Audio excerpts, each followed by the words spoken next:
This week's top stories include a global ranking of manufacturing countries, what the craze for customizable products means for manufacturers, and how to prevent and stop counterfeit goods in China. First up, the Brookings Institute recently published their Global Manufacturing Scorecard, which ranks the manufacturing sector of countries worldwide.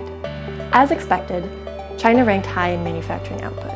The country has a manufacturing output worth $2 trillion, which accounts for 27% of their overall national output and 20% of the world's output. But China fell behind in rank for pro-business environment, corruption, and costs of commodities like electricity and oil.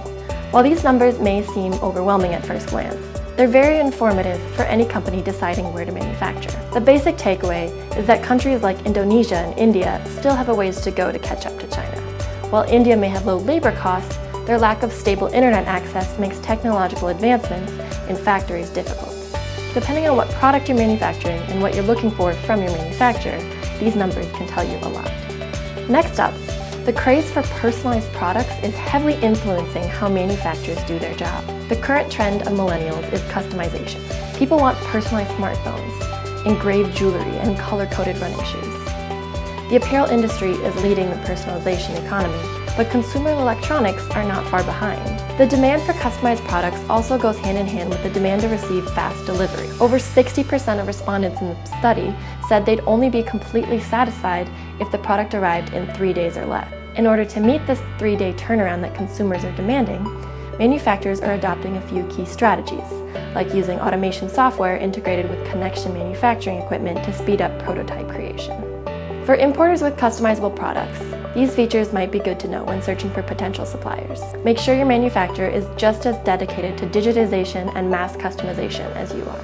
Finally, a few tips on preventing and stopping counterfeit production of your product in China. Combating against copycat products comes in 2 stages. The first is to prevent them from ever being produced in the first place, and the second is to shut them down once they're in production. There are 2 things you can do in the prevention stage. Protect yourself in the countries you're marketing your product to, and register your trademark with China Customs. This will help prevent a counterfeit from ever leaving the Chinese border. Once counterfeits are in circulation, there are a number of possible steps for you to shut down their production. You can pursue administrative or litigation relief in China, figure out who's importing the counterfeit products, sue for damages in a US court, review official Chinese company records, file your case with the International Trade Commission in Washington, D.C., and serve takedown notices on the sites selling your counterfeits. These may be time-consuming options, but it's worth it if it means eliminating all copycat goods. Those are just the top 3 stories from this week.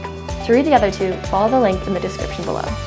Thanks for watching and tune in next week on Best in Manufacturing.